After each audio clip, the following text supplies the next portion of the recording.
Good days, dear viewers. I hope you're having a great time. I'm trying to record some games that are using this new deck based around the Torrential Gearhulk, which is a very strong creature.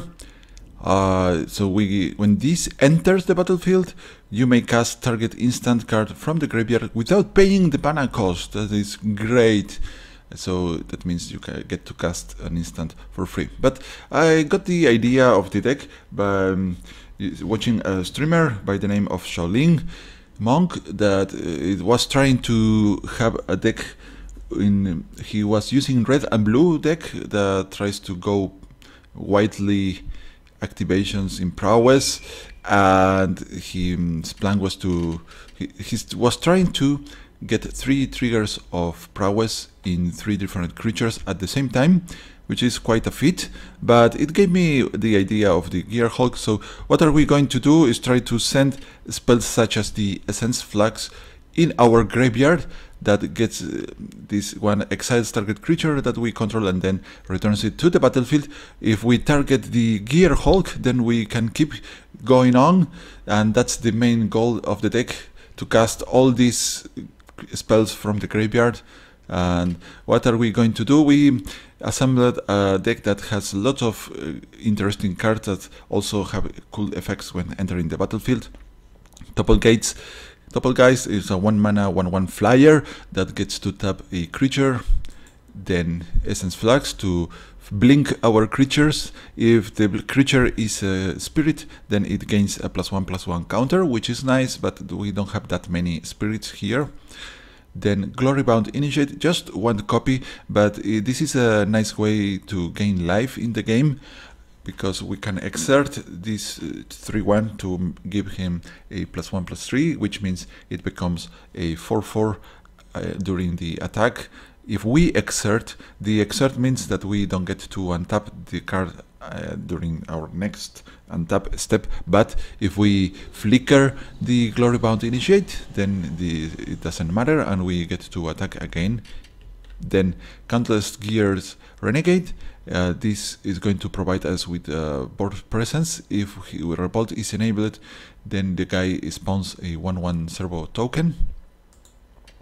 Then Harbinger of the Tides, this one can return target tapped creature from the opponent to the hand, which is good for controlling the board of the opponent. Expose Evil, a tricky instant.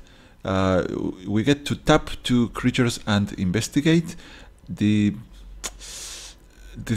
is a very complex spell because most of the time we want to cast this during the opponent's main phase, but we don't normally get the priority, so we have to be very careful to play this before the attackers are declared. You'll see that in the games.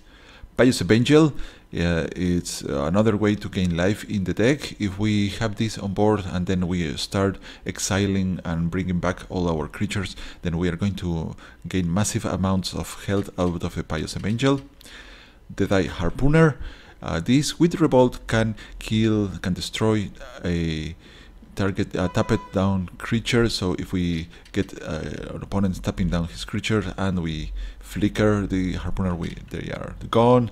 Gypsian Thief, a prowess creature. Prowess, whenever you cast a non-creature spell, the creature gains +1/+1. So this is one of the cards that combines with the Gearhulk. And also when this hits the opponent, we get to draw a card. So this is a very good card overall, and in this deck we hope to make this one prowess keyword working out for us. Spell Queller, I had great plans for the Spell Quellers, because when the Queller enters the battlefield, we exile a target spell with converted mana cost 4 or less, and when the Spell Queller leaves the battlefield, the owner can cast the card without paying the mana cost, which would allow us to actually cast the same spell multiple times, and thus activating prowess many more times. But we are limited to have only 2 copies of the Spell Queller, which means that it's going to be very tough to do what I want. Therefore, Spell Queller goes out of the deck. And we have Reflector Mage, which is much more useful here. When this enters the battlefield, it's similar to the Harbinger of the Tides, but this one has better stats, 2-3, and the opponent cannot play the card again during the next turn, which is very strong. Actually, I believe that this card has been banned or was in the verge of being banned in the standard. Pilgrim's Eye to fetch 4 lands, and also this one counts as an artifact and creature. At some point we might have this in the graveyard and help getting the Delirium for the Doppelgeist, which is not bad, but it's not the focus of the deck. Let's see, where were I? Acrobatic Maneuver, come back! Well, 4 of these. This also flickers a creature and gives us the opportunity to draw a card. It's more expensive than the other one by 3 mana, but remember that we are going to be playing them for free later in the game. The same goes for displays, but this one exiles up to 2 target creatures, so this is a good combination in our deck. Niblis of Frost. This card is extremely powerful. To begin with, it has flying. A 4 mana 3/3 with flying is pretty decent. Has prowess too, and whenever you cast an instant or sorcery, then we get to tap target creature from the opponent, and that creature is not going to untap. So this Niblis of Frost is spectacular. Then Whirler Rogue. You know her by now, but it's going to give us lots of tokens, and if we make her blink, then we get way enough tokens that we can use in many ways. Tower Gaze, a weird card that you are not going to often see, but for starters, it's a spirit, a 2/2 4 mana flyer, but when this enters the battlefield, we look the next 2 cards from the library, and 1 goes to the graveyard, 1 goes to the hand, and this is a nice way to populate the graveyard. Sometimes if we already have the Gearhulk in our hand, we just want to send instants to the graveyard, and this is going to help us doing that. Girapor Orrery, and sometimes we are going to be holding too many lands in our hand and we just want to drop them, and if we deplete our hand, the Girapor Orrery is going to help us refill. But this is a very tricky card because also makes the opponent play by the same rules, but we are the ones that have to pay the 4 mana to play the card. So in many games you just don't want to use it, but at some other games this is fantastic. Valor in Akros. Whenever a creature enters the battlefield under our control, our creatures gain +1/+1 until end of turn, and guess who is going to make the creatures enter the battlefield multiple times? Haha, we do. A similar card is the Soulblade Genie. It's a 4/3 creature by 5 mana, has flying, and when we cast a non-creature spell, the creatures that we control get +1/+1 until end of turn. So it is very similar to Valor in Akros, but is more expensive to cast, and this one is vulnerable. It can get killed by many spells. Therefore, I've been testing the card, and between these two, I think that just the Valor in Akros is enough. So off you go, Soulblade Genie. Then 2 copies of Cloud Blazer. This is a very nice card. When it enters the battlefield, we gain 2 life and draw 2 cards, which is amazing by its own. It's a 5 mana creature, which is pretty expensive, but it is worth, and if we then can flicker this card, we are jumping, giving us many value. And finally, Torrential Gearhulk, 23 lands, because I think having more lands would be nice, but we are already drawing many ones. The one remarkable card in the lands aspect is the Inventor's Fair, because if we control 3 or more artifacts, we gain 1 life during our upkeep, and also if we control 3 or more artifacts, we get to tutor for 1 artifact from our library. So the main goal for the Inventors Fair is to find the Gearhulk for us if we couldn't find it already, and we are running quite a number of artifacts actually gear up already. The tokens from the Whittle Rogue, Pilgrim's Eye, and the tokens from the Countless Gears Renegade, so it might show up. So let's see a couple of games today and maybe a few more in the future. So let's go there. I hope you like them. See you soon.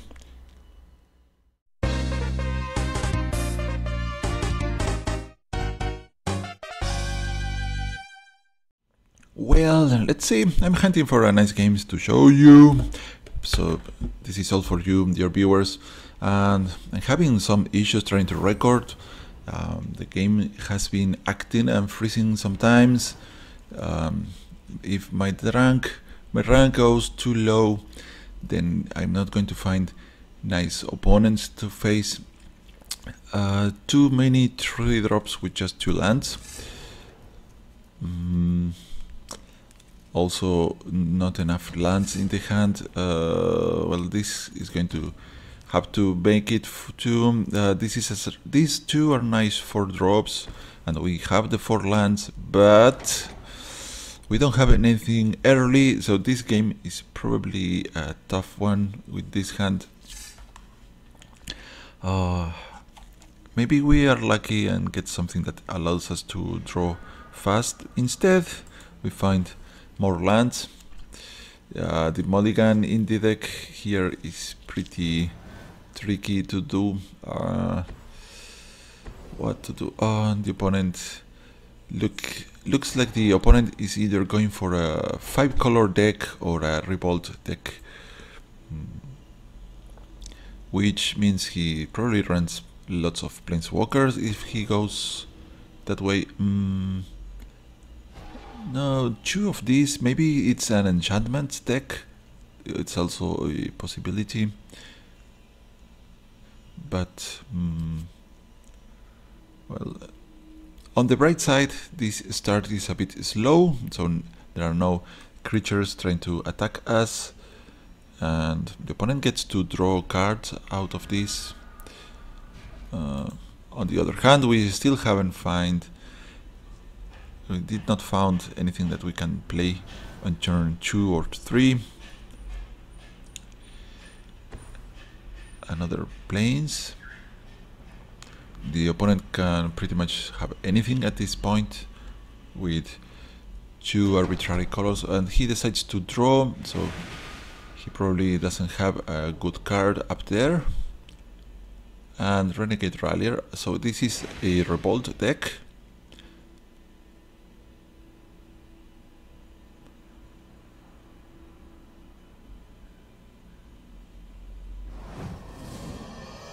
And he went for mini ramp using the Evolving Wilds, which is giving 4 mana for next turn. And we still have nothing to do, so we are probably going to take a couple of hits from the Rallier. He did not wait with the Evolving Wilds.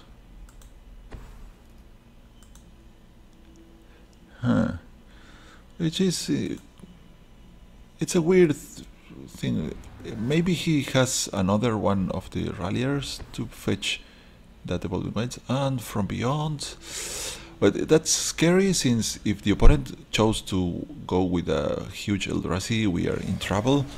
But I believe that he's going for the ability to sacrifice the tokens and have revolt.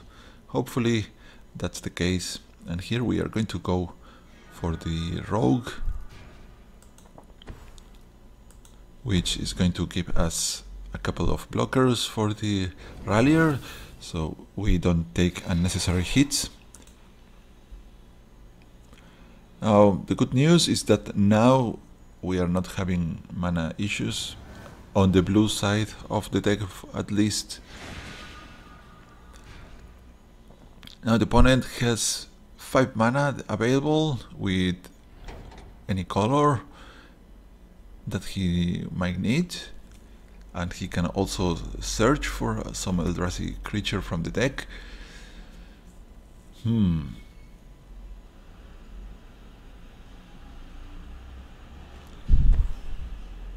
He plays a second from beyond. That's going to be very nasty. Let's see if he wants to swing at us. He does. So we are going to mitigate the damage.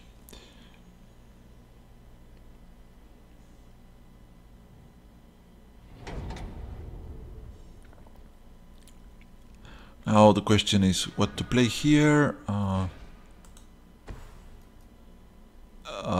We have just one white, so I think we attack here. We're going to be attacking. Let's see if the opponent decides to block. I don't think so. Well, it did block. It's just 2 mana, 2 damage, which means I probably want to play the Niblis of Frost.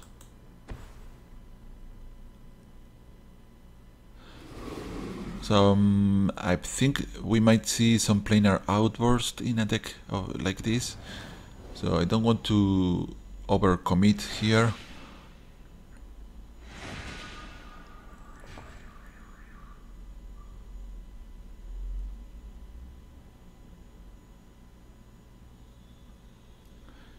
So perhaps next turn we have a nice turn with the Harpooner and the Displace shenanigans.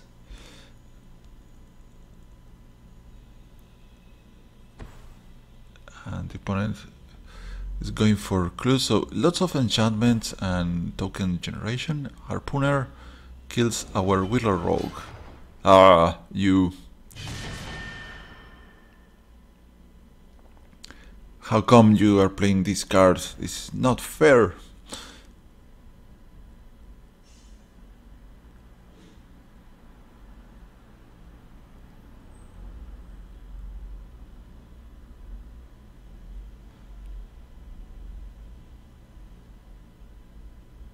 So we lost the Rogue, which is a big hit for us.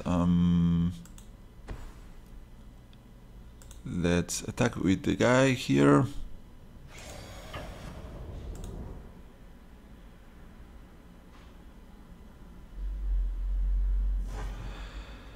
And still we have the risk of the planar outburst, but I have to play something that can take care of the board from the opponent. He's going to have Anointed Procession at some point, and then we're going to be overflown with tokens. Yeah, Conviction. That's right.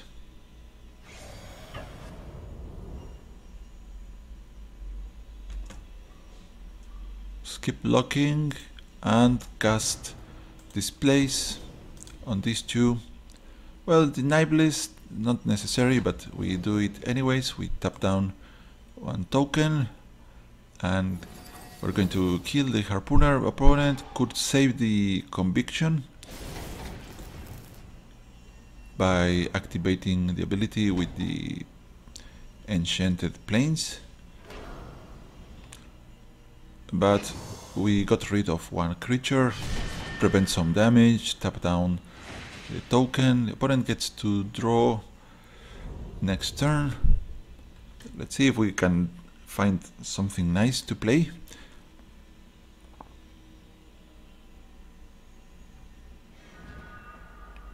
That's not nice. Let's tap down the token. I'm not sure if that's a great idea, but I'm going to just send the Harpooner here. I don't want to risk having our Niblis of Frost killed, which might be the card that saves us. And let's thin out our deck. Maybe, what do we have?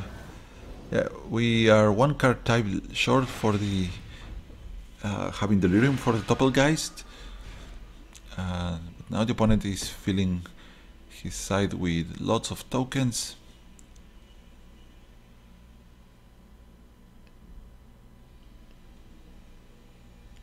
We are not out of the game, but we need to find something that we can use here. A 2/4 is not that scary. Not attacks makes sense, and lucky for us, we don't see.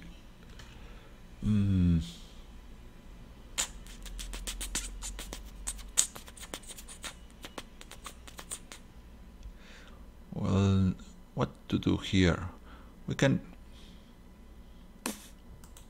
play this. There's a couple of tricks that we can do here, but again, I don't want to have my creatures tapped if the opponent has another harpooner.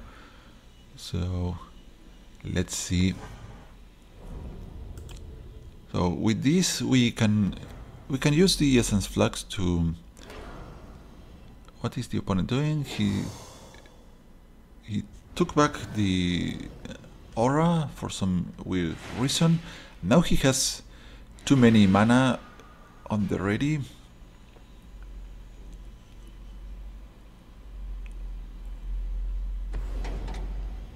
Ulamog is going to take care of this, and we just flicker these Niblis and Ulamog. Why Ulamog?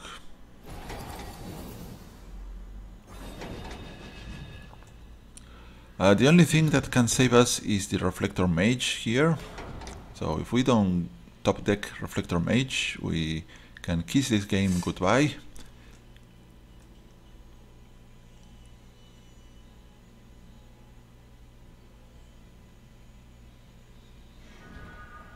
Well, this is nice too. So let's attack with the Niblis of Frost, 4 damage. And we have to pause the game at the right time, which is not that easy as it should be. It's pretty tricky. So it looks like the end step from our side. We have to pause before in the next opportunity we get here. Tap down these two. So Ulamog is not killing us. I guess, yeah, let's target the Ulamog with the Niblis of Frost. I forgot about that, so I could have tapped down one of the tokens, and let's draw. Please. Opponent has left? What?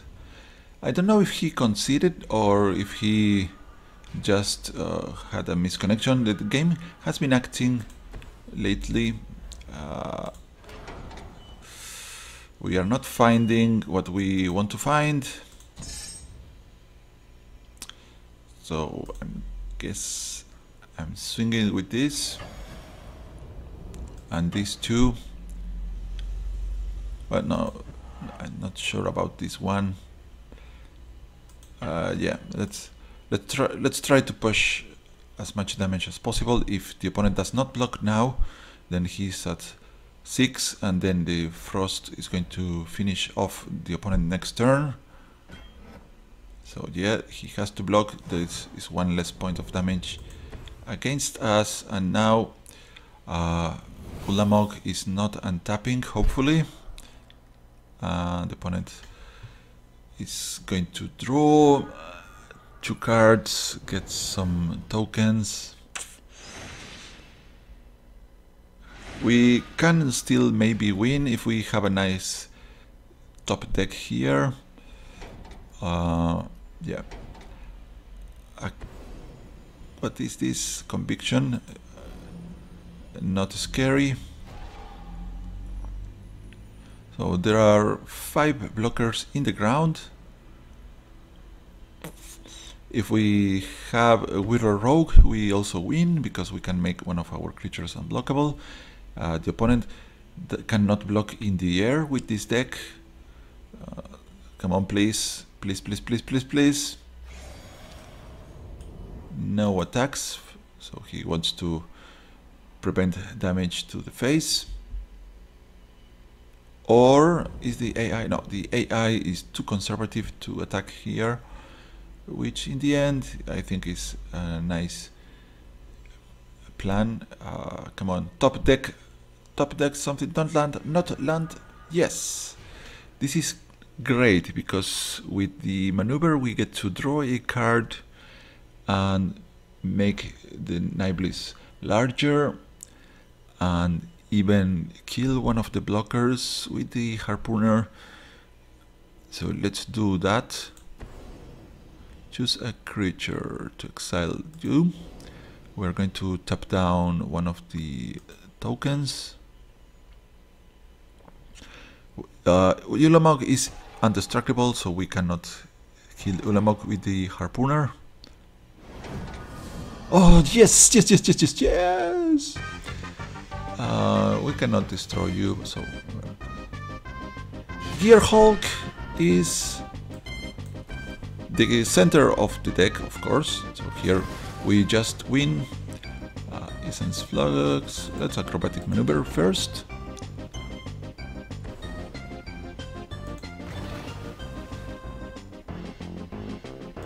We already win in the air, unless of course the opponent has fog. So I'm going to make sure that Ulamog stays tapped down. Sense Flux. Need to target Ulamog just in case.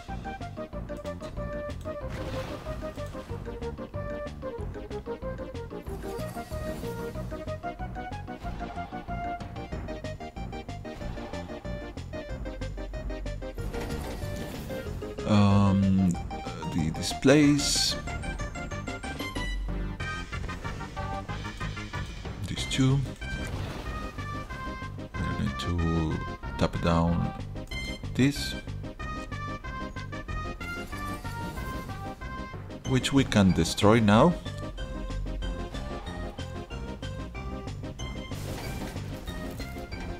And finally expose evil, taps down the remaining tokens, and also it's going to give us a clue. Let's keep this one untapping. Torrential Gearhulk, yeah, so lovely. And we have a 9/9 flyer and the 6/8, and if the opponent does not have fog, we win. We beat Ulamog, a very early Ulamog, and we defeated him. Yes! I'm happy.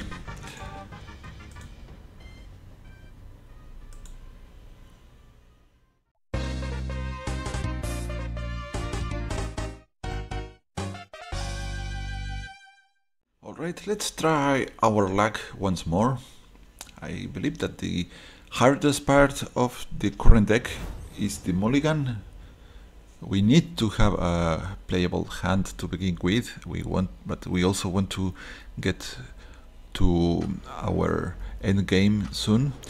And here the Pious Evangel makes this hand quite tempting, because with all the flicker that we are going to be doing, the Pious Evangel is going to gain us lots of life. Provided, of course, the opponent does not kill our Pious Evangel, but he's starting up with a slow land. So we have all our hand is filled with 3 mana drops.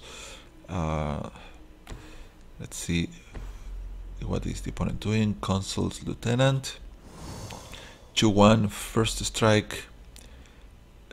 We are going to have the Reflector Mage.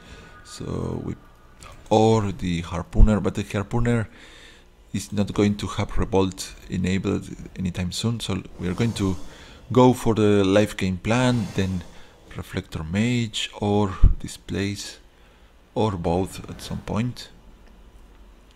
So opponent seems to be going all white. Always watching. It's a bit annoying since now we have to tap the opponent's creatures ourselves instead of just letting them attack. Except tokens, of course, but who cares about tokens? The lieutenant gets renowned, but doesn't matter since we have Reflector Mage. And the Orrery, I'm not going to play this until we have played all the 3 mana things, I believe. Swing for 2. There's no point in holding back the Pious Evangel unless of, well, there are white spells that can destroy tap down creatures. This one for instance, but many others. That could be a reason not to attack with the Pious Evangel, but other than that I don't think the opponent runs those cards. Relic Seeker, maybe just for the sake of renown. Valor in Across. We're not getting our nice land drops, so I guess we are having to... We're going to take the hit, and if the opponent gets some equipment, I don't really care. It's actually not the worst, because if he does so, then it means he's spending mana into playing some equipment. Angelic Destiny that's problematic. It's 7/7 with First Strike and Vigilance and soon to be renowned creature, but we have the Reflector Mage with us. Let's see if the opponent actually has some equipment in the deck. Stoneforge. So he's going for some human synergies, I believe. Ah, yes. Finally, we have something that we can use, and we are going to displace just the mage. So Angelic Destiny is now going to the graveyard. The Relic Seeker goes to the hand, and the enchantment is not going to do much for the opponent if he has no creatures to put on. Attack for 4 and draw a card. And we have 4 mana already, and another displace in hand. This is going smooth. The opponent with mono white, I don't know if he can defeat us. Of course he could have some trick like a planar outburst, could be terrible.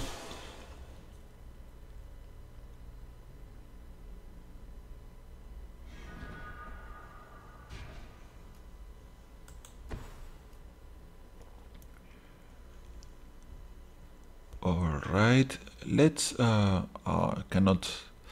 I don't have enough mana to do all the things that I want, so let's just Valor in Across. We are going to have to let the opponent attack us here. I could send the Scythian Thief to die a horrible death, but the opponent just blocks with the Militia Captain. Yeah, not what we want to do here.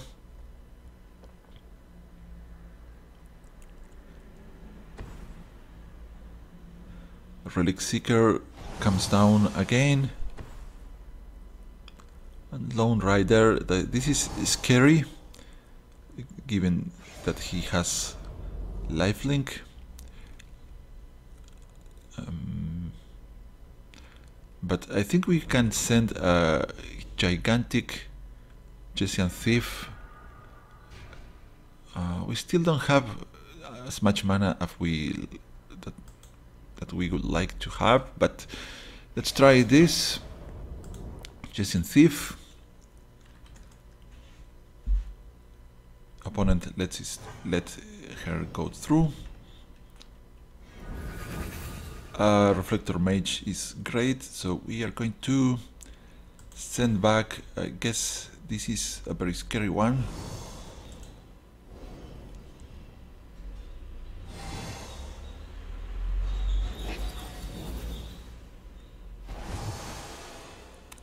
Okay then, so we might win next turn, maybe? Not sure. Pious Evangel is doing great. Wait a minute, the opponent could have Blessed Alliance or Celestial Flare too. That could be pretty scary if we attack with a single creature. This one is going to swing at us, gain the opponent some life and flip, but we are going to let it happen. Now the opponent cannot play Celestial Flare. He can have a buff, a 1 mana buff spell. It is possible that he has those.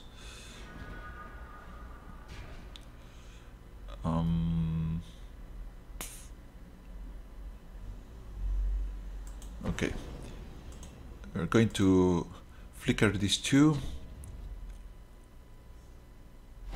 We have a backup Jessian Thief here, so goodbye and goodbye.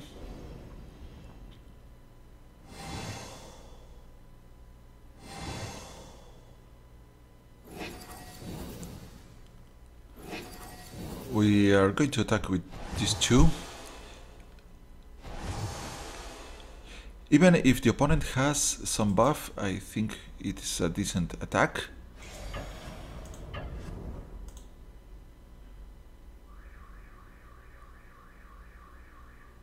I should have played the Pilgrim's Eye actually.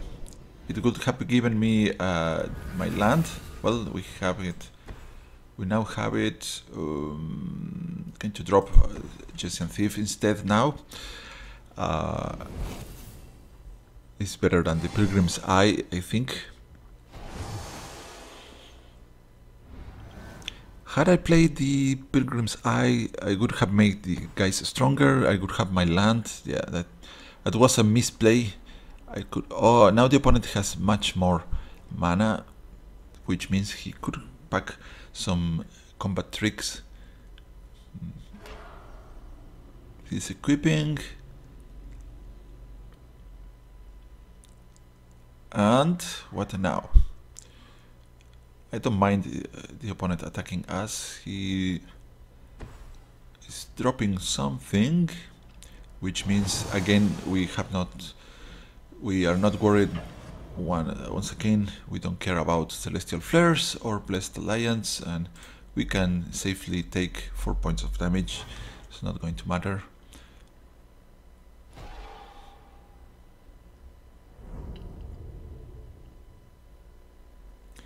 Let's see now. Oh, so Pilgrim's Eye. Now we are doing the proper play. Pilgrim's Eye, Ireland, Whirler Rogue, and kill the opponent.